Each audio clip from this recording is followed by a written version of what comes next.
In this lesson, we're going to perform an internal assessment. Now, the exact checklist and procedures that you're going to use to perform an internal assessment are going to vary depending on your organization's own governance, risk, and compliance practices. But for this video, we will be using a sample checklist from the Minnesota County's Intergovernmental Trust known as the MCIT. This governmental organization has created the checklist to assist its members in minimizing the exposures related to data and cybersecurity by identifying and addressing these potential risks and vulnerabilities. The Cybersecurity Self-Assessment Checklist that MCIT created is a broad checklist that an organization can use internally to assist in the identification of data security areas that might need to be strengthened by the organization. To use the Cybersecurity Self-Assessment, you will answer a series of yes or no questions and provide areas for comments and action items, as well as to whom those action items are being assigned to for completion. Each action item should be assigned to a specific individual or group so that someone is going to be responsible for following up with the designees to make sure that any corrective actions are properly performed and implemented. To get the most out of this kind of self-assessment checklist, you should have people from across your organization working on it together as a group, including your administration team, your information technology staff, and your cybersecurity professionals to ensure the risks across the organizations are well understood. So let's take a quick look at this Cybersecurity Self-Assessment Checklist. Here is the example of the Cybersecurity Self-Assessment Checklist.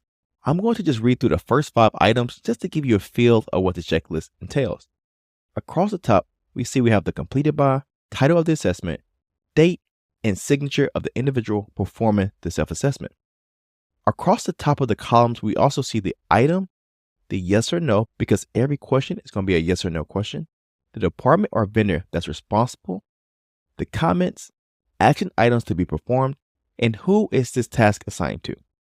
Now, reading question number 1, the question states, has your organization at any time during the past 12 months experienced a cybersecurity incident like hacking, intrusion, malware infection, fraud loss, breach of personal information, extortion, etc., or experienced a lawsuit or other formal dispute with either a private party or government agency arising from a cybersecurity incident? Now, that's the first question. Next, we see a sub-question to that same number 1. Have deficiencies been identified and addressed? Scrolling down, we see how we have number 2. Do you have a data security incident response plan that addresses responsibilities, incident identification, triage, notification, investigation, threat/vulnerability removal, recovery, and business continuity? Question number 3 states, is a business continuity plan established that includes an inventory of vital operations? So that's 1. Inventory of IT hardware and software essential to those operations. That will be the second question. Identification of third parties, vendors, or neighboring organizations or agreements made to carry out those business continuity plans. As well as, do we have a well-documented agreement with clear responsibilities in place with the noted parties? Going to question number 4. Does every device in your organization have antivirus and anti-malware software installed, and do you keep this software up to date? Question number 5. Does the organization have a mobile device policy? Has staff been trained about this policy?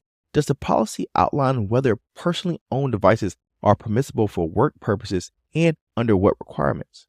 So, as you can see, these checklists are going to be very broad and they're seeking to get a quick overview of your organization's current risk posture. As I said earlier, your organization may use a different checklist or ones with different questions, but the general format and purpose of these self-assessments remain the same across most organizations. So remember, cybersecurity and database exposures are some of the largest potential loss drivers for most organizations, and you can help prevent these exposures by identifying and addressing the risks and vulnerabilities within your organization so that you are well prepared to mitigate and remediate these risks over time.